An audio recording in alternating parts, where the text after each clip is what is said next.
The note was crumpled, hastily folded, and trembling beneath Gerald Fischel's fingers. "They paid me to poison you. Don't drink that." He didn't move, didn't flinch, didn't even look up at first. Gerald had survived 12 years in a world where trust was currency and betrayal was religion. He'd walked away from ambushes, double crosses, and enough bullets to fill a graveyard. But this was different. The handwriting was shaky, desperate, female. And it had been slipped to him by the nervous young waitress who just set down his wine. Slowly, Gerald lifted his eyes. She was already 3 steps away, her back to him, shoulders rigid with fear. Her black uniform hung slightly loose on her frame, and her dark hair was pulled into a tight ponytail that swayed as she moved toward the next table. She didn't look back, didn't dare. Smart girl. Gerald Fischel was 34 years old, and he looked every bit the part of a man you didn't cross. Sharp jawline, meticulously groomed dark hair slicked back with precision, and a tailored charcoal suit that cost more than most people's monthly rent. His presence commanded silence in rooms full of loud men. His reputation ensured compliance from those who valued their lives. Tonight, he'd come to Rossi's Asterisk, an upscale Italian restaurant in the heart of Brooklyn, for a quiet evening. No meetings, no business, just paperwork, a glass of wine, and the kind of solitude a man in his position rarely enjoyed. Or so he'd thought. The restaurant hummed with low conversation and clinking silverware. Warm amber lighting bathed the dark wood paneling and red leather booths. A piano played softly in the corner. Everything looked perfect, expensive, safe. Gerald's eyes flicked to the wine glass in front of him. A deep Bordeaux, rich and red, sitting innocently on the white tablecloth. Poison. He didn't touch it. Instead, he folded the note calmly, slipped it into his jacket pocket, and leaned back in the booth. His expression remained neutral, controlled. To anyone watching, he was just another well-dressed businessman enjoying his evening. But his mind was racing. Across the dining room, near the bar, Stephen West stood with his arms crossed, scanning the crowd with the trained vigilance of a man who'd been Gerald's head of security for 6 years. Tall, broad-shouldered, and stone-faced, Stephen looked like he could break a man in half without breaking a sweat. Beside the kitchen entrance, James Gerard, leaner, quieter, but no less dangerous, kept watch with the same lethal focus. Gerald trusted these 2 men with his life. But tonight, someone had gotten close enough to try and take it. And the girl, the waitress, had warned him. Why? Gerald's fingers drummed once against the table. He caught Stephen's eye and gave a subtle nod. Stephen moved immediately, weaving through the tables with practiced ease, his expression unreadable.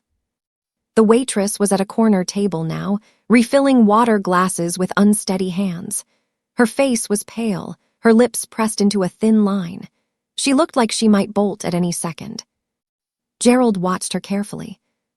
She was young, mid-20s maybe, plain features, no makeup except a touch of mascara. The kind of girl who blended into crowds who you wouldn't look at twice. Unremarkable. Except she just saved his life. Stephen reached Gerald's booth and leaned in, his voice low. "Problem, boss." Gerald didn't take his eyes off the waitress. "The wine, get rid of it, quietly." Stephen's jaw tightened, but he didn't ask questions. He reached across the table, grabbed the wine glass with a napkin, and walked it back toward the bar like he was simply clearing the table. No fuss, no alarm. Gerald's gaze shifted. In the back corner of the restaurant near the restrooms, a man sat alone at a small table. Walter Birch, mid-40s, graying at the temples, wearing a brown leather jacket that had seen better days. He wasn't eating, wasn't drinking, just watching. Gerald knew Walter. Everyone in Brooklyn knew Walter. He was an enforcer, a local muscle for hire who worked for whoever paid him enough. Ruthless, efficient, and cheap. The kind of man you called when you needed something ugly done without asking questions. And tonight, Walter Birch was here. Coincidence? Not a chance. Gerald's pulse remained steady, but his instincts screamed danger. This wasn't random. This was planned. The waitress returned to his table, her hands trembling as she held a water pitcher. She didn't meet his eyes. "Refill, sir." Her voice was barely above a whisper. Gerald tilted his head slightly, his tone measured calm. "What's your name?" She froze. "Elizabeth," she said quickly, her eyes darting toward the kitchen. "Elizabeth Wilson." "Elizabeth," Gerald let the name settle between them. "How long have you worked here?" "This is my first night." Of course it was. Gerald leaned forward slightly, his voice dropping to a near whisper. "Who paid you?" Her face went white. The pitcher shook in her hands, water sloshing dangerously close to the rim. I don't know their names," she stammered. They told me it had to happen tonight. They said if I didn't," her voice cracked. "If you didn't, what?" Tears welled in her eyes, but she blinked them back. "They'd hurt my mom." Gerald's expression didn't change, but something cold and sharp settled in his chest. This girl wasn't a killer, she was a victim. And someone had used her. "Go back to work," Gerald said quietly. "Act normal, don't look at me again." Elizabeth nodded shakily and hurried away, the pitcher still trembling in her grip. Gerald's mind sharpened. Walter Birch was still watching. Whoever orchestrated this wasn't interested in subtlety. They wanted him dead, and they were willing to use an innocent girl to do it. That meant desperation, or arrogance. Either way, it was a mistake.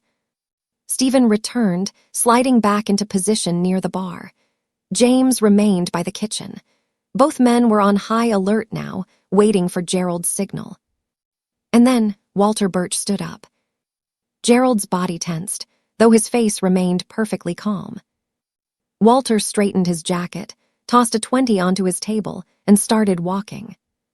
Straight toward Gerald's booth.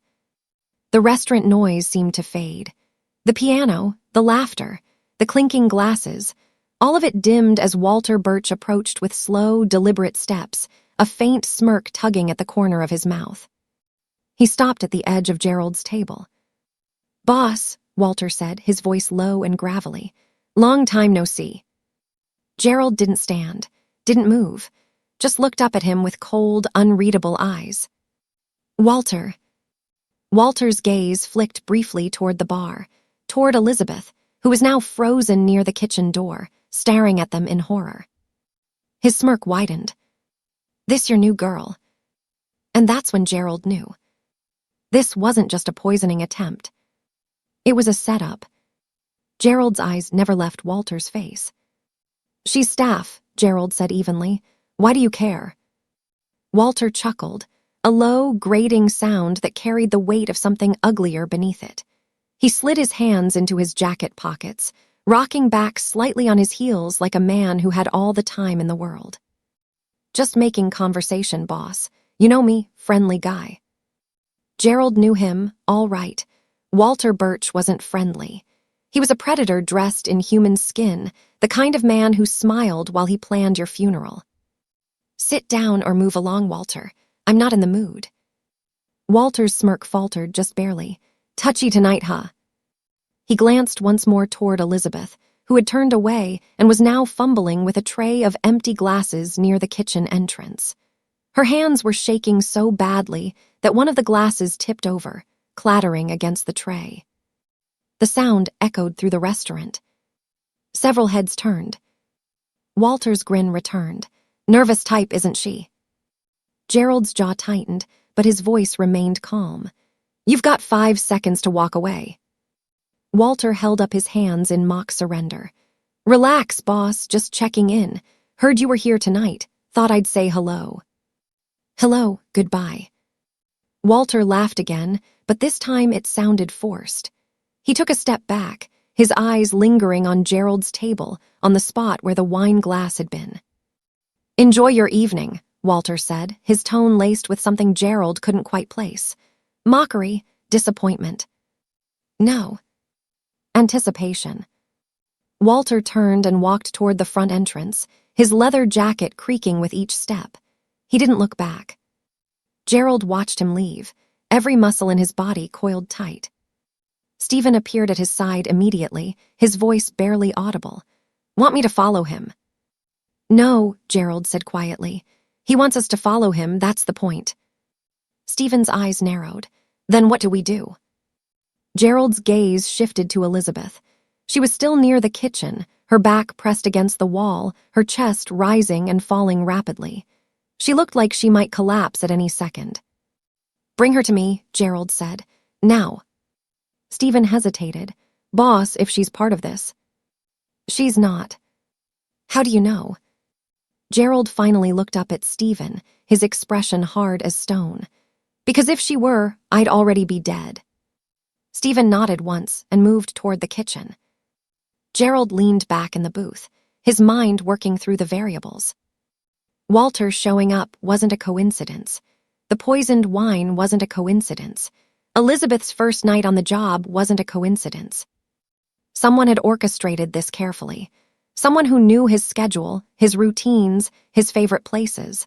Someone close enough to know he'd be here tonight. And someone willing to use a terrified girl as bait. That last part bothered him most. Across the room, Stephen reached Elizabeth and spoke quietly to her. Her eyes went wide, and she shook her head frantically. Stephen said something else, his tone firm but not unkind. After a moment, she nodded and followed him back toward Gerald's booth. As they approached, Gerald could see the full extent of her terror. Her face was pale, almost ghostly. Her hands twisted together nervously, and her breathing was shallow, uneven. Stephen stopped a few feet from the booth. "She's scared, boss, real scared." "I can see that." Gerald gestured to the seat across from him. "Sit." Elizabeth shook her head. I can't, I need to work. They'll notice if I..." "Sit." The command in his voice left no room for argument. Elizabeth swallowed hard and slid into the booth, her movements stiff and awkward. She kept her eyes on the table, refusing to look at him. Stephen remained standing nearby, his presence a silent warning to anyone who might be watching. Gerald studied her for a long moment. She was young, too young to be tangled up in this kind of mess. Her uniform was slightly wrinkled, her name tag crooked. Everything about her screamed inexperience. "How much did they pay you?" Gerald asked. Elizabeth's head snapped up. "What? No, I didn't." "How much?" "Nothing." Her voice cracked, desperation flooding her words. "They didn't pay me, they threatened me. There's a difference." Gerald's expression didn't change. "Tell me exactly what happened." Elizabeth's hands clenched into fists on the table. 2 days ago, I got a call.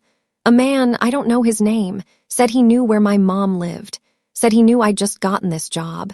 He told me if I didn't do exactly what he said, they'd hurt her. "What did he tell you to do?" "He said I'd get a signal tonight. Someone would point to a specific table, and I'd bring the wine they gave me. That's it. That's all I knew." "And the note?" Elizabeth's eyes welled with tears. "I didn't know what was in the wine until I got here. One of the kitchen staff, another guy I'd never seen before, he handed it to me and said, 'Table 6, don't spill it.' But something felt wrong. I asked what it was and he just smiled. That's when I knew." Gerald leaned forward slightly. "So you warned me?" "Yes." "Why?" The question hung in the air between them. Elizabeth stared at him, tears now streaming down her face. "Because I'm not a murderer, I don't care what they threatened. I couldn't just..." Her voice broke. "I couldn't just let you die." For the first time that evening, Gerald believed her completely. She wasn't acting. This wasn't a performance. She was genuinely terrified, and she'd risked everything to save a man she didn't even know. Stupid, brave, reckless. "Where's your mother now?" Gerald asked. "Jersey City. She's sick, lung cancer, I'm all she has." Gerald's jaw tightened. "Do you have a way to contact her?" Elizabeth nodded quickly. "My phone. I left it in my locker." "Stephen," Gerald said without looking away from her. "Get her phone. Call her mother, make sure she's safe." Stephen moved, immediately toward the back of the restaurant. Elizabeth's breath hitched. You're going to help her." "I'm going to make sure she's protected," Gerald said flatly. "That's not the same thing as help. It's insurance." "Insurance for what?" "For you telling me the truth." Elizabeth flinched, but didn't argue. Gerald's phone buzzed in his pocket. He pulled it out and glanced at the screen. A message from James.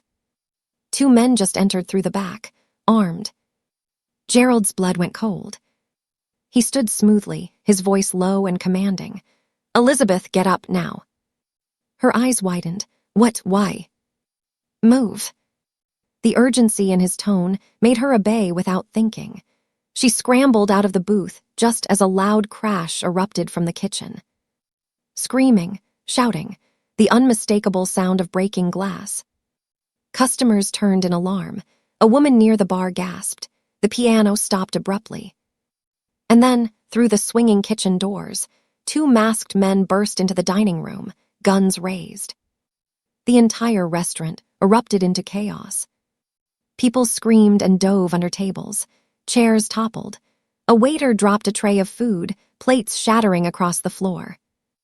Gerald grabbed Elizabeth by the wrist and yanked her behind him, shielding her with his body. James appeared from the side, his weapon already drawn, and fired twice. One of the masked men went down hard, clutching his shoulder. The second gunman swung his weapon toward Gerald. Stephen materialized from nowhere, slamming into the man from the side and driving him into a table. The gun clattered across the floor. Gerald didn't wait. He pulled Elizabeth toward the back exit, moving fast but controlled. She stumbled, nearly falling, but he caught her and kept moving. "Stay close," he growled. "Don't let go." Elizabeth nodded frantically, her breath coming in ragged gasps. They burst through the back exit into a narrow alley. The cold night air hit them like a slap. Distant sirens wailed somewhere in the city.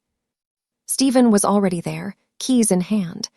A black SUV idled at the mouth of the alley, engine running. Gerald shoved Elizabeth toward the vehicle. "Get in." She didn't argue. She yanked open the door and dove inside. Gerald followed, slamming the door shut behind him.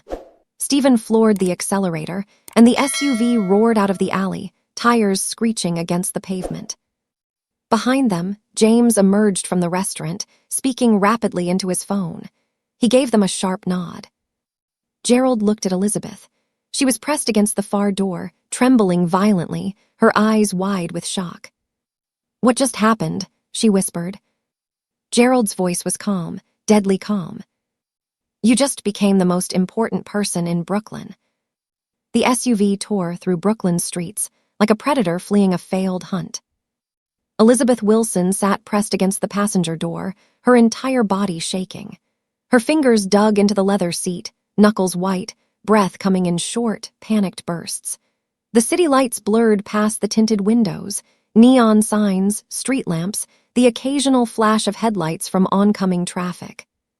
She couldn't process what had just happened. Men with guns, gunfire, screaming, and Gerald Fischel, a man she'd only met 20 minutes ago, had thrown himself between her and danger without hesitation. Stephen West drove with the precision of someone who'd done this 100 times before. His eyes flicked constantly between the road and the rearview mirror, checking for pursuit. His expression was carved from granite, utterly emotionless. Gerald sat beside Elizabeth in the back seat, his posture relaxed, his breathing steady. He looked like he'd just left a business meeting, not a shootout. His suit wasn't even wrinkled. Elizabeth stared at him, struggling to find words. Are you going to kill me?" she finally whispered.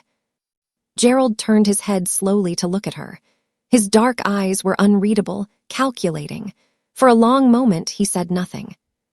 "Then, if I wanted you dead, you'd still be in that restaurant." It wasn't comforting, but it was honest. Elizabeth's breath hitched. "Then what happens to me now?" "That depends on you." "On me." Gerald shifted in his seat, angling his body toward her. His voice remained calm, almost conversational, but there was an edge beneath it, sharp, dangerous. "You're going to answer my questions, completely, honestly, and if I believe you, you'll walk away from this alive and safe. And if you don't believe me..." Gerald's expression didn't change. "Let's not find out." Elizabeth swallowed hard. Stephen took a sharp left turn, the SUV's tires squealing briefly before straightening out. They were heading deeper into Brooklyn now, away from the restaurant, away from the crowds. The streets grew quieter, darker. Gerald pulled out his phone and typed a quick message, his thumbs moving efficiently across the screen. Then he pocketed it and focused entirely on Elizabeth. "The man who called you," Gerald began. "Describe his voice." Elizabeth closed her eyes, trying to remember through the fog of terror. Deep, rough, like he smoked too much. He didn't have an accent, at least not one I recognized. I don't know, older maybe, 40s or 50s. Did he use any names, his or anyone else's? No, just instructions. Gerald's fingers drummed once against his knee. "The man in the kitchen who gave you the wine, what did he look like?" "Short, stocky, bald. He had a tattoo on his neck, some kind of cross or symbol. I didn't get a good look." "Did you recognize him from anywhere?" Elizabeth shook her head quickly. "No, I'd never seen him before tonight, I swear." Gerald studied her face, searching for any sign of deception. He'd spent years reading people, learning when they lied, when they hid something, when they told the truth even if it hurt them. Elizabeth Wilson was terrified, but she wasn't lying.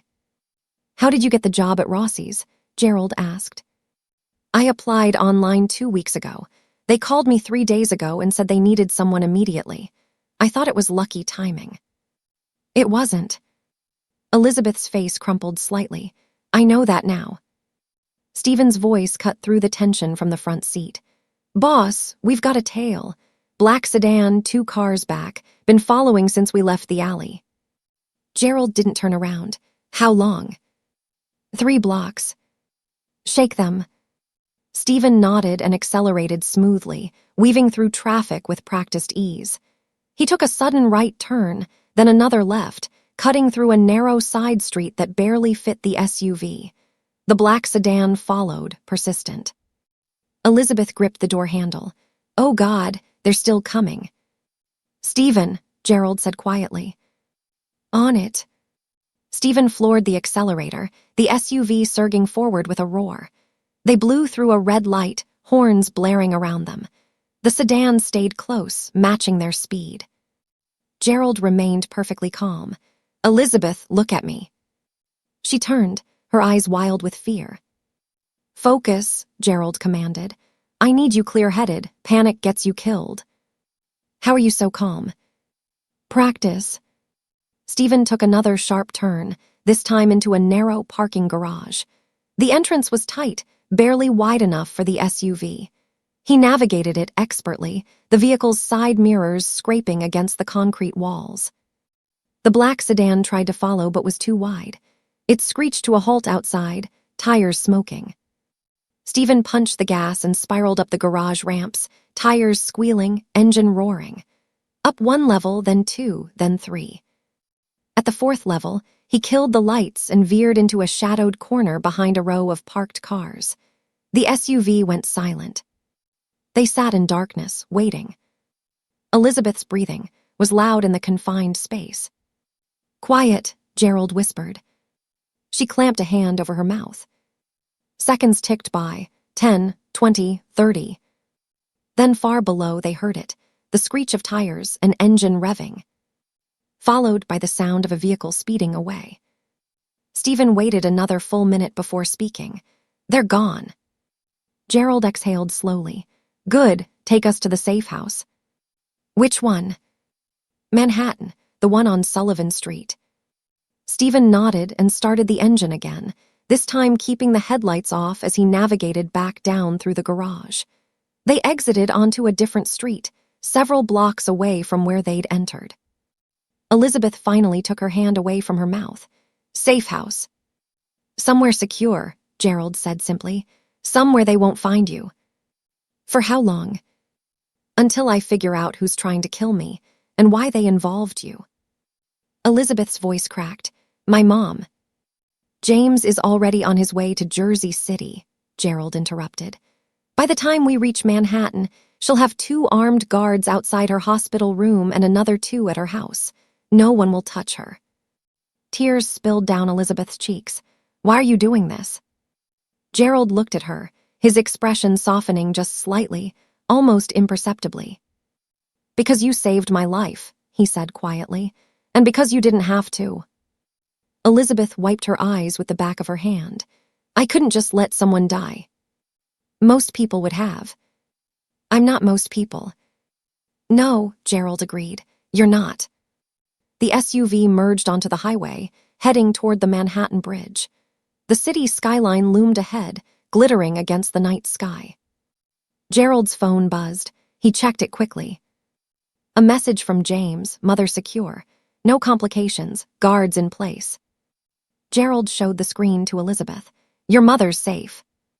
Relief washed over her face, and she started crying again, this time from gratitude, not fear. "Thank you," she whispered. "Thank you so much." Gerald pocketed his phone.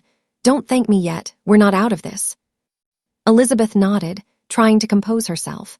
She looked out the window as they crossed the bridge, the East River stretching out below them. "Can I ask you something?" she said quietly. "Go ahead." "Who are you? I mean, really. Why would someone want you dead badly enough to threaten innocent people?" Gerald was silent for a long moment. Then he answered, his voice low and even. "I run a family business. Some people don't like how I do things. Some people want what I have. And some people are just greedy and stupid." "A family business," Elizabeth repeated, her tone skeptical. "Like what? Restaurants? Real estate?" "Something like that." She looked at him, really looked at him. The expensive suit, the cold eyes, the way Stephen and James obeyed him without question. The way he'd handled the chaos at Rossi's without flinching. "You're Mafia," she said flatly. Gerald didn't confirm or deny it. "Does that change anything?"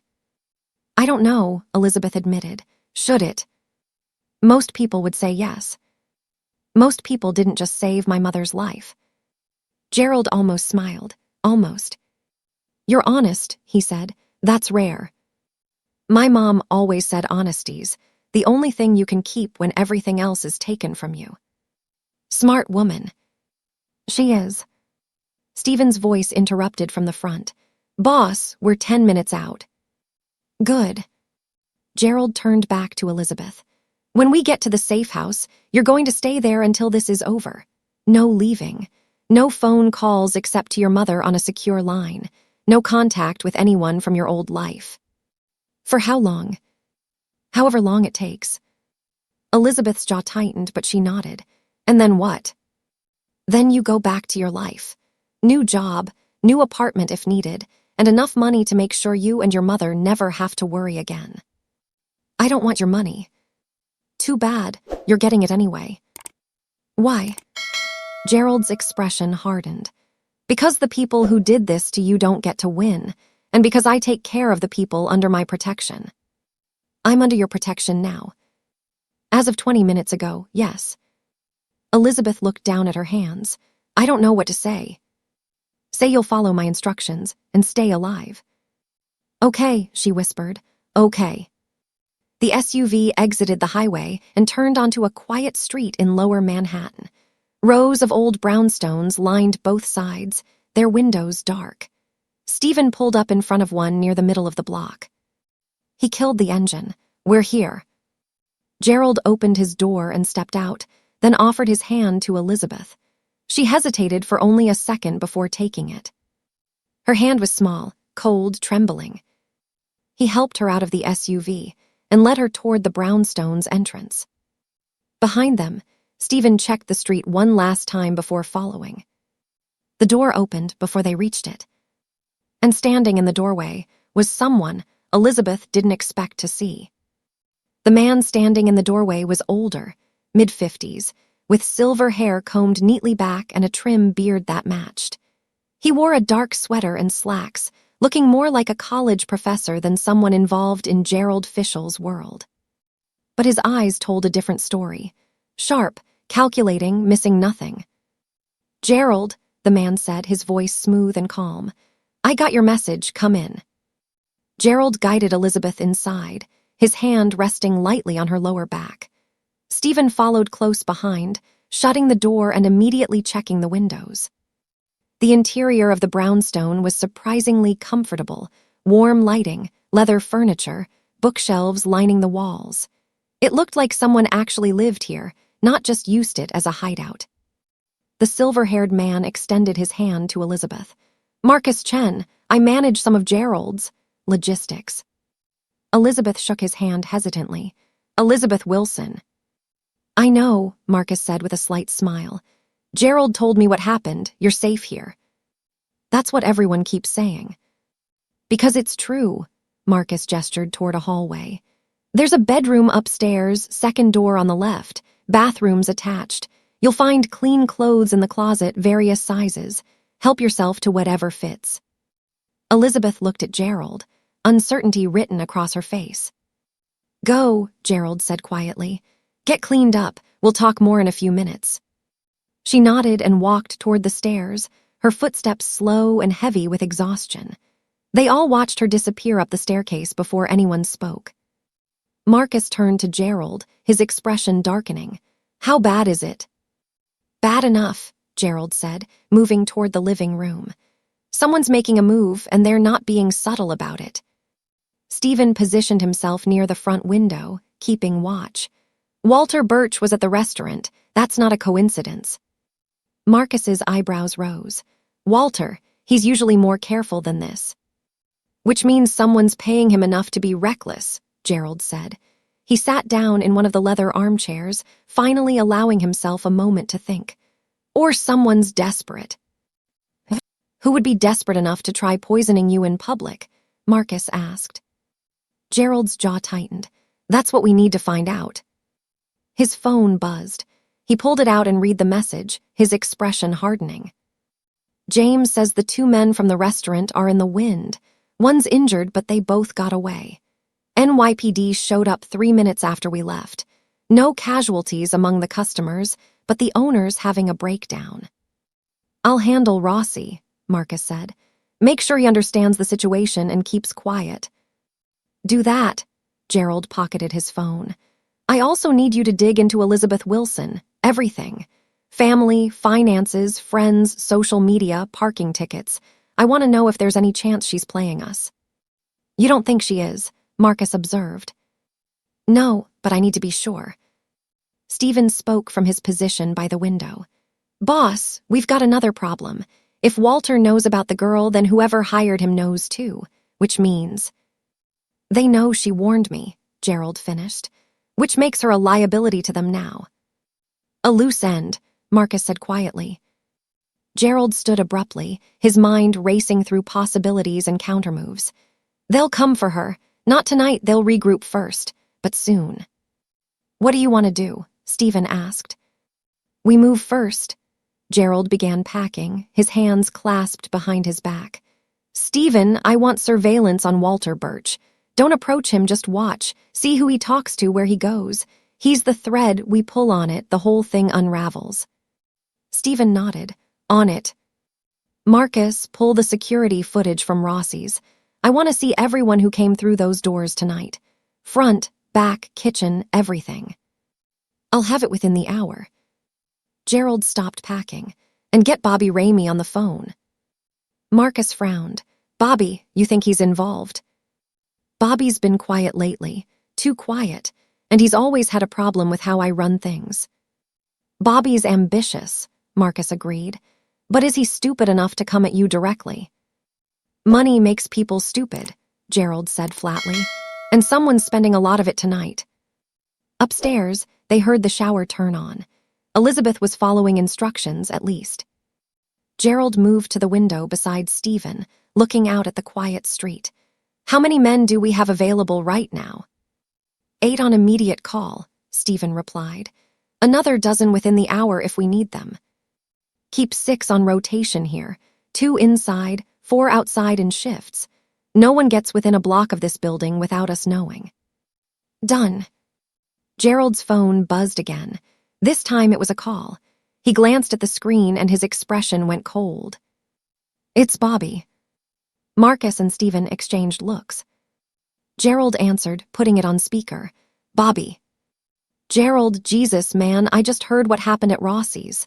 Bobby Ramey's voice came through rushed and concerned. "You okay? Anyone hurt?"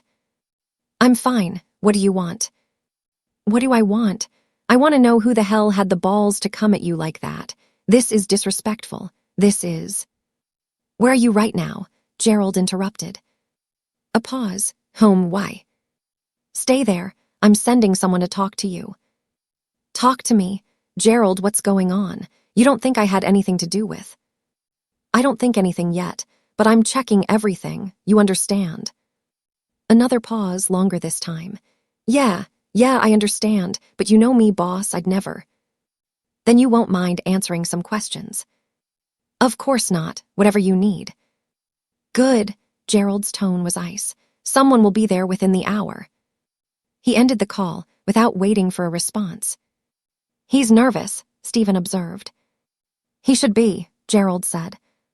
Marcus crossed his arms. You really think Bobby's behind this?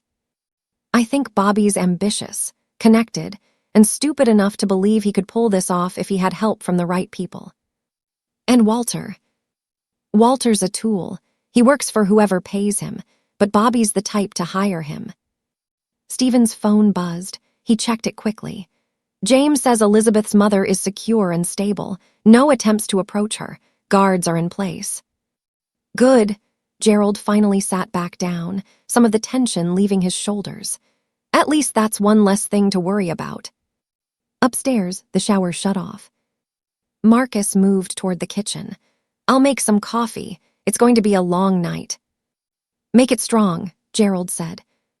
Stephen remained by the window, vigilant as ever. Gerald closed his eyes for just a moment, allowing himself to think through the puzzle pieces. Someone wanted him dead. They'd hired Walter Birch. They'd used Elizabeth Wilson as an unwitting accomplice. They'd been bold enough to try it in a public place, which meant either they were desperate or they were testing him. Either way, it was personal. And Gerald Fischel always made sure personal attacks were answered, decisively. Footsteps on the stairs pulled him from his thoughts. Elizabeth appeared, wearing borrowed clothes, gray sweatpants, and an oversized black sweatshirt. Her hair was damp, pulled back into a loose ponytail.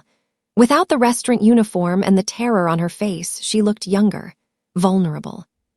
She stopped at the bottom of the stairs, taking in the scene, Gerald in the chair, Stephen by the window, Marcus in the kitchen. Everyone armed, everyone alert. Am I interrupting? She asked quietly. No, Gerald said. Sit. She moved to the couch, perching on the edge like she might need to run at any moment. Marcus brought out a tray with coffee mugs and set it on the table. Cream, sugar. Black's fine, Elizabeth said. Thank you. She took the mug gratefully, wrapping both hands around it like she needed the warmth. Gerald watched her for a moment before speaking. I have more questions. Okay. The man who called you, did he ever mention why? Why me specifically? Elizabeth frowned, thinking. No, he just said there was a job that needed doing and I was in the right place at the right time. Did he mention money, payment for you? He said there'd be $5,000 in an envelope in my locker after tonight. Blood money, I guess. Her voice was bitter. And you didn't take it. I haven't even looked. I just wanted to survive the night. Gerald nodded slowly. Stephen, check her locker at Rossi's. Get that envelope. Don't touch anything without gloves. You think there's evidence? Stephen asked. I think it's worth checking. Elizabeth set down her coffee mug. Can I ask you something now? Go ahead. Why me? Out of everyone they could have used, why pick someone on their first night? Wouldn't that seem suspicious? Gerald leaned forward, impressed despite himself. That's a smart question. I'm not stupid. No, you're not. He paused. They picked you precisely because it was your first night. You'd be nervous anyway. You wouldn't know the regular patterns, the regular customers. You'd be easy to manipulate. And disposable, Elizabeth added quietly. Yes. She looked down at her hands. I was supposed to die tonight too, wasn't I, after you drank the wine? Gerald didn't answer immediately, but his silence was confirmation enough. They'd kill me to cover their tracks, Elizabeth continued, her voice barely above a whisper. Make it look like I did it, then disappeared, or overdosed, or had an accident. Probably. Elizabeth's hands trembled slightly. I really almost died tonight. But you didn't. She looked up at him, her eyes glistening. Because you protected me. Why? Because, Gerald said simply, you gave me a choice. Most people in my life don't.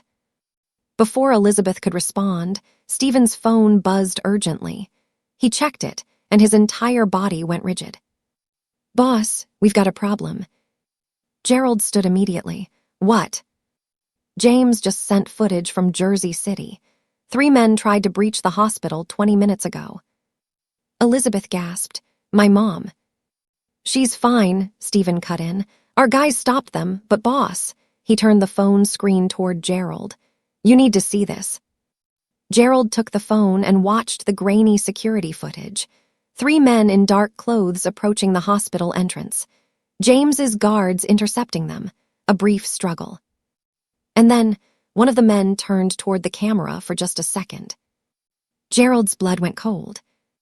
That's Tommy Vega, he said quietly. Marcus appeared from the kitchen, his expression grim. Tommy works for Anthony DiMarco, Gerald finished. The DiMarco family. Stephen cursed under his breath. Elizabeth looked between them, confused. Who's Anthony DiMarco? Gerald handed the phone back to Stephen, his jaw set like stone. The man who wants me dead. The name hung in the air like a death sentence. Anthony DiMarco.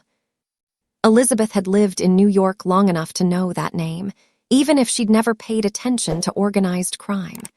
The DiMarcos were old money. Old power, one of the 5 families that had controlled the city's underworld for generations. And apparently, they wanted Gerald Fischel dead. Why? Elizabeth asked, her voice small. Why does this DiMarco person want you dead? Gerald didn't answer immediately. He was already moving, his mind shifting into tactical mode. Marcus, get on the phone with James. Tell him to move Elizabeth's mother to a secure location. Hospital's compromised. Where do you want her moved? The private clinic in Queens. Dr. Reeves owes me a favor. She'll be safe there. Marcus nodded and pulled out his phone, stepping into the next room. Stephen was already checking his weapon, his movements efficient and practiced. If DiMarco's making moves this bold, he's not backing down. This is war. Then we treat it like one, Gerald said coldly. Elizabeth stood up from the couch, her coffee forgotten. Wait, you still haven't answered my question. Why does he want you dead? Gerald turned to face her, and for the first time since she'd met him, she saw something in his eyes that looked almost like regret. Because I took something from him, Gerald said quietly. Territory, respect, money, power, take your pick. That's it, business. In my world, business is everything. Elizabeth shook her head in disbelief. People are trying to kill us over business deals. Welcome to my world. Stephen's phone buzzed again. He answered quickly, listened, then cursed. Boss, we've got movement outside. 2 vehicles, 6 men total. They just turned onto the block. Gerald's expression didn't change, but his entire body tensed. How long? 30 seconds. Damn it. Gerald grabbed Elizabeth's arm, not roughly, but firmly. We're leaving now. What? But you said this place was safe. It was until 5 minutes ago. He pulled her toward the back of the brownstone. Stephen, rear exit, Marcus. Marcus emerged from the other room. Already on it. I've got the car in the alley. They moved as a unit, years of practiced coordination kicking in. Stephen led the way through the kitchen toward a back door. Marcus stayed close to Gerald and Elizabeth, his own weapon now visible beneath his jacket. Elizabeth's heart hammered in her chest. How did they find us so fast? Someone talked, Gerald said grimly. Or someone tracked us, doesn't matter now. They burst through the back door into a narrow alley. A black sedan idled there, engine running. Marcus had clearly prepared for this possibility. Get in, Gerald ordered, practically pushing Elizabeth into the back seat. He slid in beside her while Stephen took the front passenger seat and Marcus got behind the wheel. The sedan lurched forward, tires squealing as it accelerated down the alley. Behind them, Elizabeth heard shouting, then gunfire. She screamed and ducked instinctively. Gerald pulled her down, shielding her with his body as bullets pinged off the sedan's reinforced frame. "Armored," Elizabeth gasped. "Always," Gerald replied. Marcus took a hard right turn, the sedan fishtailing slightly before straightening out. They emerged onto a main street, blending immediately into late-night traffic. Stephen was on his phone. "James, we're compromised.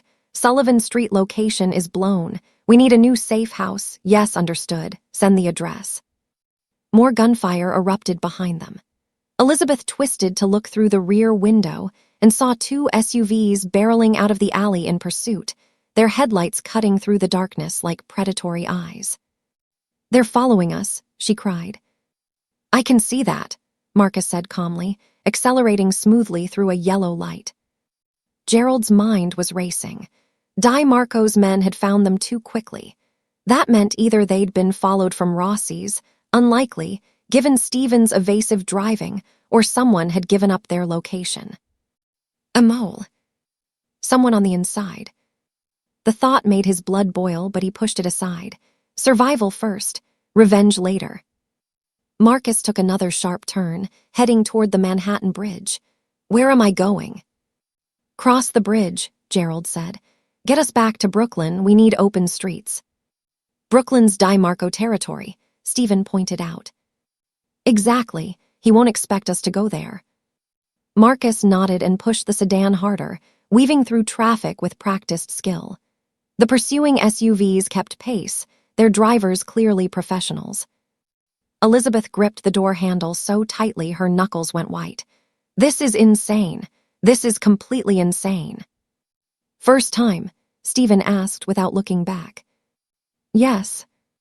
"You're doing fine." "I'm terrified." "That means you're smart," Gerald said. He kept his eyes on the pursuit, calculating distances and angles. "Marcus, when we hit the bridge, kill the lights." "You sure?" "Do it." They accelerated onto the Manhattan Bridge, the East River stretching out below them. The suspension cables rose up on either side, lit by amber streetlights. Marcus waited until they were halfway across, then killed the headlights. The sedan plunged into relative darkness, lit only by the ambient glow of the city. Marcus drove by memory and instinct, maintaining speed without the benefit of headlights. The pursuing SUVs hesitated, just for a second, caught off guard by the maneuver. That second was enough. Marcus swerved suddenly, cutting across two lanes and taking an exit ramp that led down into Brooklyn. He turned the lights back on just as they merged into surface streets. Behind them, the SUVs struggled to follow, one of them overshooting the exit entirely. But one stayed with them. "We've still got company," Stephen reported. "I see it." Marcus took a series of rapid turns, cutting through residential streets lined with parked cars and darkened brownstones. The pursuing SUV matched them turn for turn. Gerald made a decision. "Marcus, head for the docks, the old warehouse district near Red Hook." "Boss, that's..." "I know where it is, just do it." Marcus changed direction, heading toward the waterfront. The streets grew darker, more industrial. Fewer lights, fewer people, fewer witnesses. Elizabeth's breathing was rapid and shallow. "What are we doing? This looks like the kind of place people get murdered." "Sometimes that's the point," Gerald said quietly. They entered the warehouse district, rows of abandoned buildings, cracked pavement, rusted chain-link fences. The smell of salt water and decay filled the air. Marcus drove deeper into the maze of structures, finally stopping in the shadow of a massive warehouse with broken windows and graffiti-covered walls. "Everyone out," Gerald commanded. "Stephen, you're with me. Marcus, take Elizabeth and get to the backup location." "What?" Elizabeth grabbed his arm. "No, I'm not leaving you." Gerald looked at her, his expression hard. "This isn't a discussion." "The hell it isn't. People are trying to kill me because of you. I deserve to know what's happening." What's happening is I'm about to have a conversation with whoever's in that SUV, and you're not going to be here for it. The pursuing vehicle appeared at the end of the street, moving slowly now, cautiously. Boss, Marcus started. Go, Gerald ordered. Now. Marcus hesitated only a second before grabbing Elizabeth's arm and pulling her out of the sedan. She struggled briefly, but his grip was iron. Come on, Marcus said firmly. This isn't the time. Elizabeth looked back at Gerald, her eyes wide with fear and frustration, as Marcus dragged her toward a gap between two buildings. Gerald and Stephen stood in the open, backlit by the sedan's headlights. The pursuing SUV stopped about 50 feet away. Its engine idled, doors opened. 4 men got out, all armed, all moving with military precision. And then a 5th figure emerged from the passenger side. Walter Birch. He walked forward slowly, a smirk on his weathered face, a pistol hanging loosely in his right hand. Gerald Fischel, Walter called out, his voice echoing off the warehouse walls. We need to talk. We don't have anything to talk about, Gerald replied, his voice calm and cold. Oh, I think we do. Walter stopped about 20 feet away, his men fanning out on either side. See, you've got something that belongs to Mr. DiMarco. I don't have anything of his. The girl, Walter's smile widened. Elizabeth Wilson, she's a witness now, a liability. Mr. DiMarco would prefer if she disappeared quietly. Gerald's jaw tightened. That's not going to happen. Then we have a problem. We've had a problem since you showed up at Rossi's. Walter chuckled. That was just business, boss, nothing personal. You know how it is. I know exactly how it is. Gerald took a single step forward. And I know you're not walking away from here. Walter's smile faded. Big words from a man with 2 guns pointed at him. 4 guns, Stephen corrected quietly, his own weapon now drawn. For a moment, everything was perfectly still. The only sound was the distant hum of the city and the gentle lap of water against the docks. Then Walter made his move. He raised his pistol.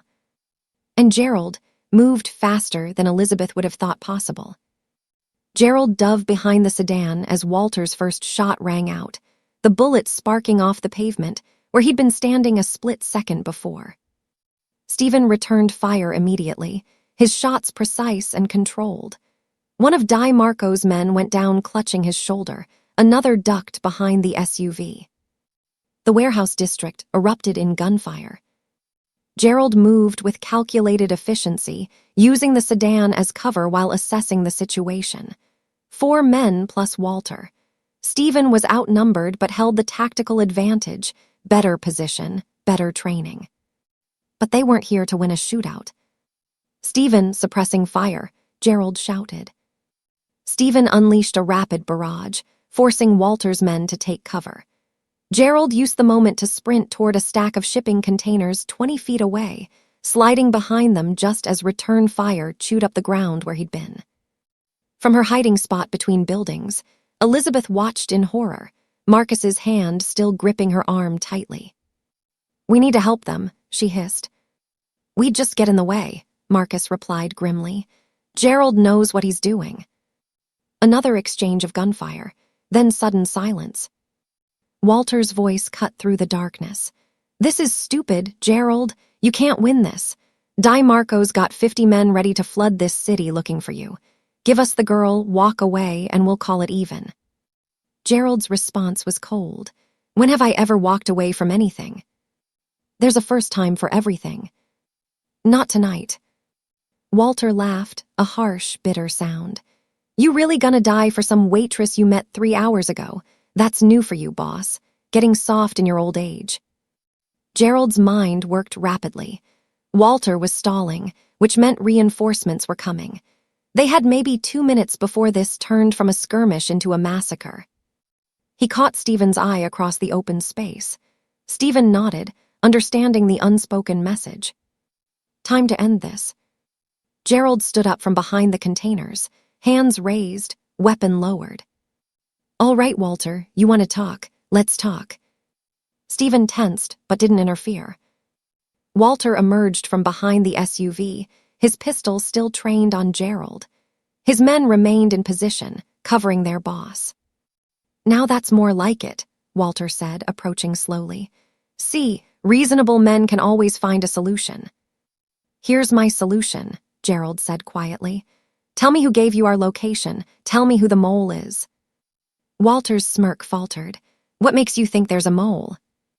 "Because you found us too fast. Someone talked, someone on my side. Maybe we're just better than you thought." "You're not." Gerald's voice was ice. "You're a thug with delusions of competence. Di Marco picked you because you're expendable." Walter's face darkened. "Careful, Fischl." "It's true, and you know it. The moment this goes wrong, Di Marco throws you away like garbage. That's how he operates. That's how he's always operated. He pays better than you. Money's useless if you're dead." Walter stopped about 10 feet away, his pistol unwavering. "You offering me something?" "Information. A name. Tell me who gave you our location, and I let you walk away from here. You disappear, leave the city, and we never speak again." "And if I don't?" "Then Steven puts a bullet in you, and I get the information from your phone anyway." Walter's eyes flicked to Steven, who remained perfectly still, weapon trained and ready. For the first time, uncertainty crossed Walter's face. "You're bluffing," he said, but his voice lacked conviction. "Try me." A long moment stretched between them. Finally, Walter lowered his pistol slightly. "It wasn't one of your guys." Gerald's eyes narrowed. "Then who?" "It was the girl." Elizabeth's gasp was audible even from 50 feet away. "Bullshit," Gerald said immediately. "It's true," Walter's smile returned. "Elizabeth Wilson. We've been tracking her phone since this afternoon. How do you think we found the safe house so fast?" Gerald's blood ran cold. Marcus immediately grabbed Elizabeth's phone from her pocket, his face grim. I wouldn't," Elizabeth stammered. Marcus examined the phone quickly, his expression darkening. He held it up, showing Gerald a small icon in the corner of the screen, tracking software. "She's been broadcasting your location the whole time," Walter continued. "Every move you made, we knew about it." Gerald's mind raced. The timeline made sense. They'd given Elizabeth her phone back at the first safe house to call her mother. That's when the breach happened. But it wasn't Elizabeth's fault. "When did you install it?" Gerald asked. "When we first contacted her," Walter said proudly. "Sent her a text message with a link. She clicked it like a good little sheep, and we've had access ever since." Elizabeth's face went white. "The job confirmation text." "Exactly," Walter confirmed. "You let us write to him, sweetheart, congratulations." Elizabeth's knees nearly buckled. Marcus steadied her, his expression sympathetic. "She didn't know," Gerald said flatly. "Doesn't matter, results the same." Gerald's expression hardened. "You're right, it doesn't matter, because now I know how you did it, which means it won't work again." He nodded to Steven. Steven moved like lightning, firing twice. Both shots hit Walter's men, one in the leg, one in the shoulder, non-lethal but incapacitating. Walter spun, his pistol coming up, but Gerald was already moving. He closed the distance in 3 strides, grabbed Walter's gun hand, and twisted hard. The pistol clattered to the ground. Gerald drove his knee into Walter's stomach, then swept his legs out from under him. Walter crashed to the pavement, gasping. Gerald stood over him, his expression murderous. "You used an innocent woman as bait. You threatened her mother. You tried to kill me in a public place where civilians could have been hurt." Gerald's voice was quiet, deadly. "And now you're going to tell me everything about Di Marco's operation, or I'm going to make sure you regret every second of tonight." Walter spat blood. "Go to hell." Gerald pulled out his own phone and made a call. "James, I need a cleanup crew at the Red Hook warehouses. 4 men, non-lethal injuries, and bring a medic, they're going to need one." He looked down at Walter. "You're going to talk, Walter, one way or another." Steven secured the other men, while Marcus brought Elizabeth forward, her phone now destroyed and discarded. Elizabeth approached Gerald slowly, tears streaming down her face. "I'm so sorry. I didn't know. I swear I didn't." "I know," Gerald said simply. "It's not your fault. But because of me." "Because of them," Gerald corrected firmly. "They did this, not you." Walter laughed weakly from the ground. "Touching, really, but you're still dead, Fischel. Di Marco won't stop. He can't afford to." Gerald looked down at him coldly. "Then I guess I'll have to kill him first." The cleanup crew arrived within 15 minutes, 3 black vans, silent and efficient. James Gerard emerged from the first one, surveying the scene with practiced eyes. "Boss," James said, nodding to Gerald, "we'll handle this." Gerald watched as James's team went to work, securing Walter and his men, collecting shell casings, documenting everything. They moved like shadows, professionals who'd done this countless times before. Elizabeth stood off to the side, hugging herself against the cold night air. Her eyes were red from crying, her face pale with shock. She'd witnessed things tonight that most people only saw in movies: violence, betrayal, the brutal machinery of the criminal underworld. And she'd learned that she'd been the unwitting instrument of it all. Gerald approached her slowly, his footsteps deliberate. She looked up as he neared, her expression a mixture of guilt and fear. "I'm sorry," she whispered. "I'm so sorry." "Stop apologizing." Gerald's voice was gentler than she'd heard it all night. "You didn't do anything wrong." "But my phone was compromised without your knowledge. That's not the same thing as betrayal." Elizabeth wiped her eyes with the sleeve of her borrowed sweatshirt. "How can you be so calm about this? I almost got you killed." "You saved my life first," Gerald reminded her. "That counts for more." "Does it? Because right now I feel like I've done nothing but make everything worse." Gerald studied her for a long moment. In the harsh lights from the vans, she looked impossibly young, too young to be caught up in this world, too innocent to understand how deep the darkness went. But she'd proven herself tougher than she looked. "Listen to me carefully," Gerald said. "Walter Birch and Anthony Di Marco used you. They manipulated you, threatened you, turned you into a weapon without your consent. That's on them, not you." "But..." "No," his tone left no room for argument. "You made a choice tonight at Rossi's. You could have let me drink that wine. You could have stayed silent, collected your money, and disappeared. But you didn't. You risked everything to warn a stranger. I couldn't just let you die." "Most people could. Most people would." Gerald's expression softened almost imperceptibly.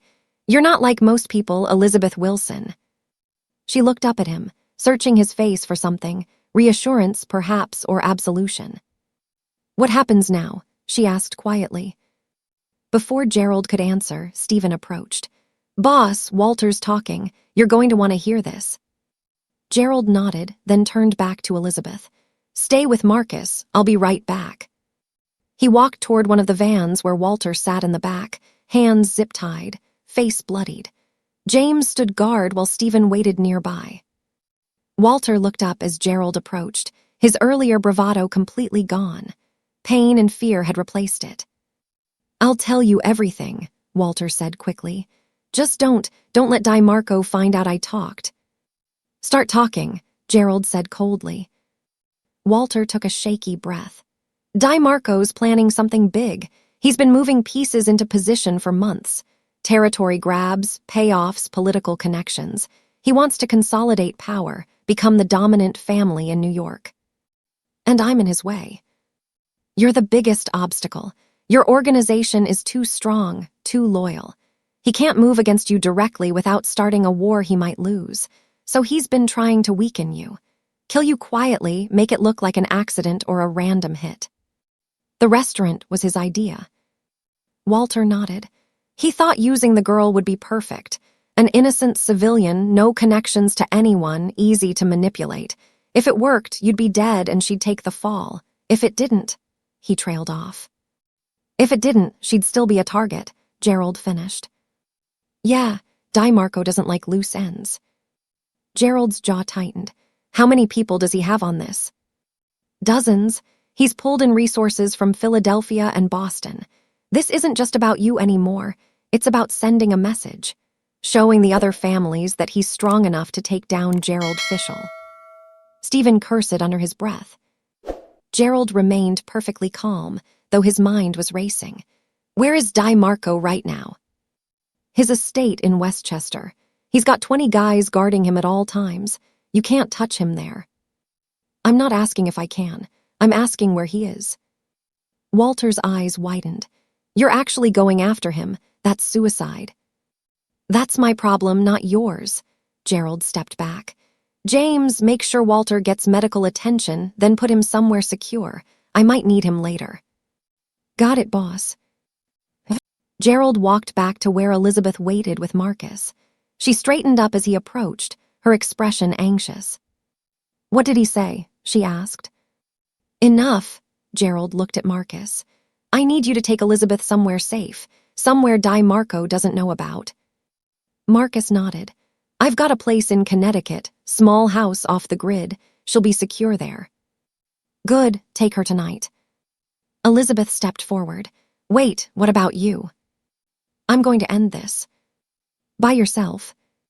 With my people. Elizabeth shook her head. That's insane. You heard what Walter said. Di Marco has dozens of men. You can't just... I can and I will.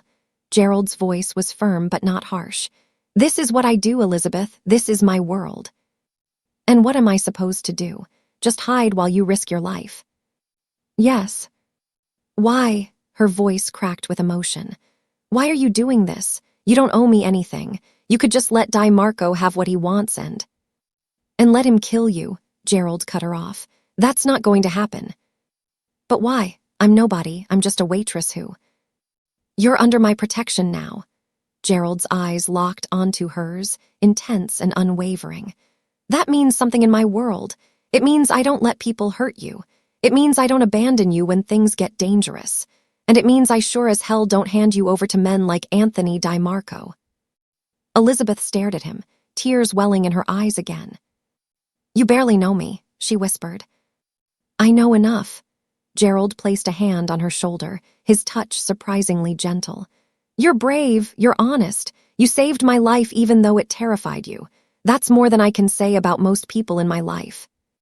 I don't understand you. You don't have to. He squeezed her shoulder once, then let go. You just have to trust me. Can you do that?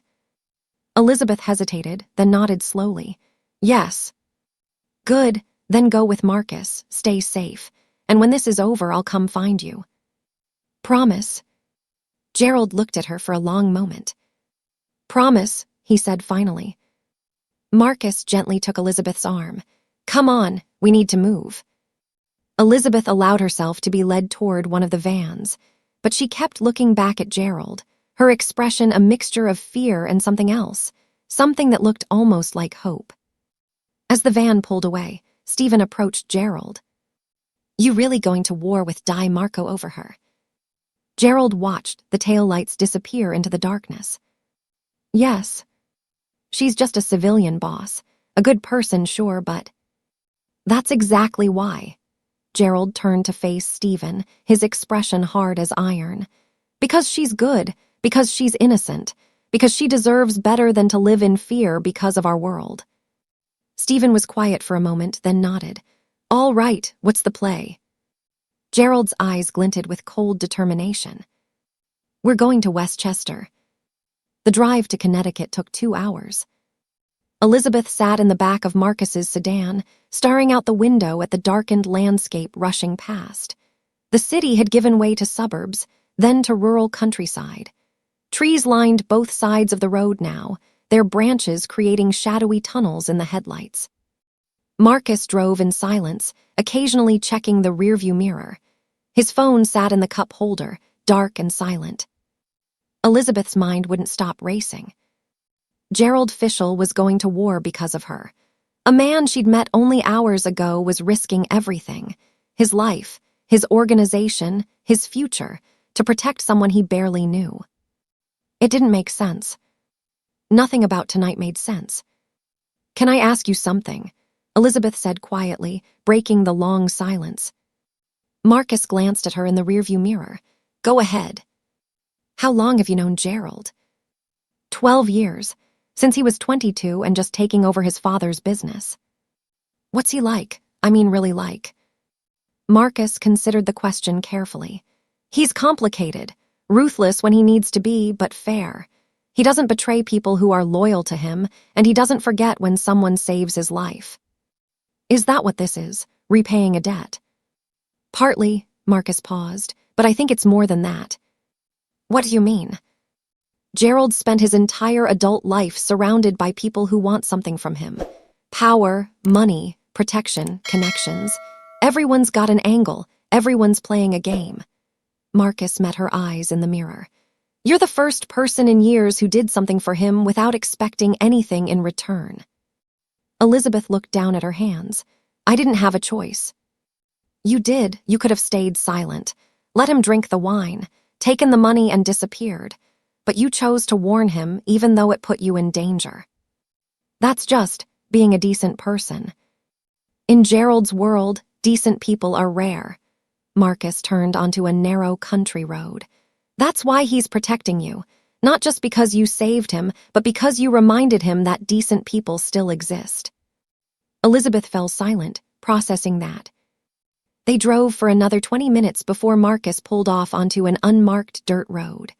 The sedan bounced over ruts and stones until a small cabin appeared in the headlights, a modest wooden structure with a porch and shuttered windows.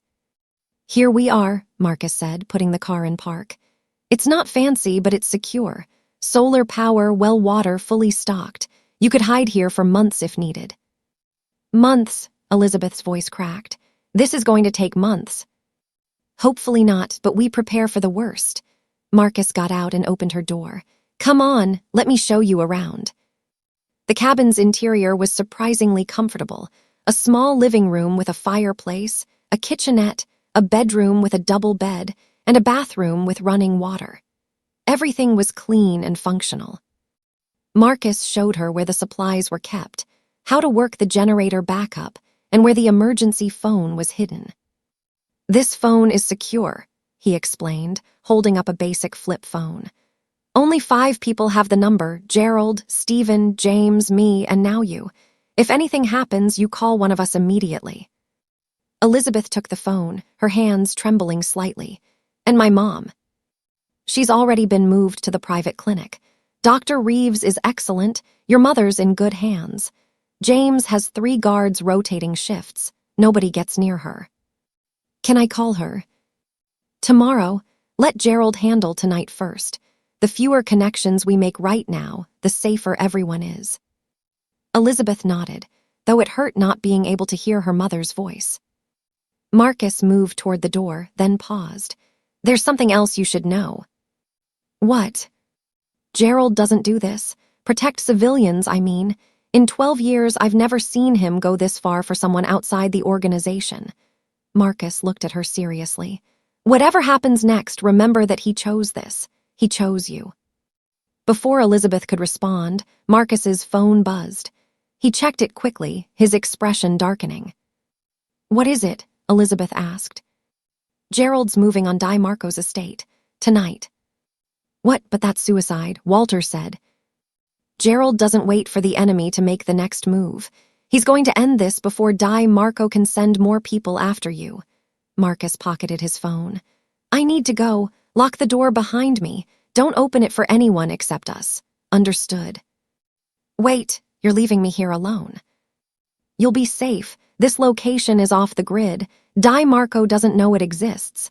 Marcus's expression softened. Trust Gerald, he knows what he's doing. Elizabeth wanted to argue, to protest, but she could see the determination in Marcus's eyes. This was happening whether she liked it or not. Be careful, she said quietly. Always am, Marcus smiled slightly. Try to get some rest. This should be over by morning. He left, and Elizabeth heard the sedan's engine start, then fade into the distance. Suddenly, she was completely alone. The cabin felt too quiet, too empty. Elizabeth locked the door as instructed, then sank onto the couch, her mind spinning. Gerald was walking into a trap. She knew it, even if he didn't admit it. Di Marco had dozens of men, heavy security, home field advantage. How was Gerald supposed to survive that? And why was he even trying? For her, a stranger, a nobody waitress from Jersey City. It didn't make sense. Unless Elizabeth remembered the way Gerald had looked at her in the warehouse. The gentleness in his voice when he'd told her to stop apologizing. The protectiveness in his eyes when he'd promised to keep her safe. He cared. Somehow, impossibly, this dangerous man who lived in a world of violence and betrayal had decided that she mattered. Elizabeth pulled out the secure phone Marcus had given her, staring at it. She wanted to call Gerald, to tell him not to do this, not to risk everything for her, to come back safe. But she didn't have his number programmed yet, and she didn't know what she'd say anyway. Instead, she did something she hadn't done since she was a child. She prayed. Not for herself, not for her mother. For Gerald Fischel. For a man who'd chosen to protect her when he had every reason to walk away. Hours passed. Elizabeth couldn't sleep. She paced the cabin, checked the windows, watched the darkness outside for any sign of movement. Nothing. Just trees and wind, and the occasional sound of an animal in the distance. Then, at 3 a.m, the secure phone rang. Elizabeth grabbed it immediately. Hello. Elizabeth. It was Marcus's voice, but something was wrong. He sounded strained. You need to know something. Her heart sank. What happened is Gerald. He's alive, but there's a situation. What kind of situation? Marcus hesitated. Di Marco knew we were coming. Someone tipped him off. Gerald walked into an ambush. Elizabeth's blood ran cold. Where is he now? Pinned down at the estate. Stephen and James are with him, but they're outnumbered. We're sending reinforcements, but... Marcus's voice cracked slightly. It's bad, Elizabeth, really bad. No, Elizabeth's voice was barely a whisper. No, this can't be happening. There's something else. Marcus paused. Before the ambush, Gerald told me something about you. What about me? He said if anything happened to him, I should tell you the truth, about why he's doing this. Elizabeth gripped the phone tighter. What truth? He cares about you, Elizabeth, not just as someone under his protection. He cares about you. Marcus's voice was soft.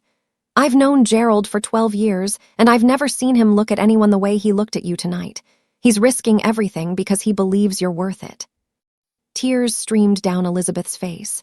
Then tell him to stop. Tell him to come back. I'm not worth dying for. It's too late for that.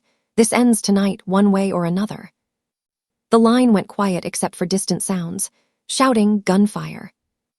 Then Marcus spoke again, urgent now. I have to go. Stay where you are. Don't leave the cabin, no matter what you hear. Marcus, wait. But he'd already hung up. Elizabeth stood in the middle of the cabin, clutching the phone, her whole body shaking. Somewhere in Westchester, Gerald was fighting for his life. Because of her. 3 days later, Elizabeth stood outside a gleaming office building in Lower Manhattan, her hands nervously smoothing down her dress. The battle at Di Marco's estate had ended at dawn. Gerald had survived, bloodied, exhausted, but alive. Di Marco hadn't been so lucky. The details were sparse, but Marcus had assured her it was over. Completely over. The threat was gone. Now, Gerald had asked her to come to his office. Elizabeth took a deep breath and entered the building. The elevator ride to the top floor felt endless. When the doors opened, Marcus was waiting. He's expecting you, Marcus said with an encouraging smile. Gerald's office was elegant, floor-to-ceiling windows overlooking the city, dark wood furniture, shelves lined with books. He stood by the window, hands in his pockets, wearing a tailored navy suit. A bandage peeked out from under his collar, but otherwise he looked untouched. He turned as she entered. Elizabeth. Hi. Her voice came out smaller than she intended. Thank you for coming. Gerald gestured to a chair. Please sit. She sat, and he took the chair across from her rather than retreating behind his desk. Equal footing. Your mother's doing well, Gerald said. Dr. Reeves says her treatment is progressing better than expected. We've also set up an account to cover all her medical expenses going forward. Gerald, I can't accept. You can and you will. His tone was gentle but firm. Consider it done. Elizabeth's eyes filled with tears. Thank you for everything, for protecting her, for protecting me. You saved my life first. I don't forget things like that. They sat in comfortable silence for a moment. Gerald leaned forward slightly. I have a proposition. I own several legitimate businesses, restaurants, real estate management, consulting firms. I'd like to offer you a position. Something stable, good salary, benefits. A fresh start. You don't have to do this. I want to. His dark eyes held hers. You deserve a life without fear, without looking over your shoulder. Elizabeth smiled through her tears. I'd like that. Gerald stood and moved to the window, looking out at the city. There's something else I need to say. What is it? He turned back to her, and for the first time since they'd met, his carefully controlled expression softened completely. You reminded me that there's more to life than power and survival. You risked everything for someone you didn't know, and that, he paused, searching for words. That means something. You mean something. Elizabeth stood slowly, her heart racing. Gerald stepped closer, maintaining respectful distance. Maybe this doesn't have to be the last time we see each other outside of work. Elizabeth felt warmth spread through her chest. I'd like that. A rare smile crossed Gerald's face, genuine, unguarded. She left his office, walking into the New York sunlight, hope in her steps for the first time in years. Behind the window, Gerald watched her go, something shifting in his chest. A beginning, careful, real, and entirely new.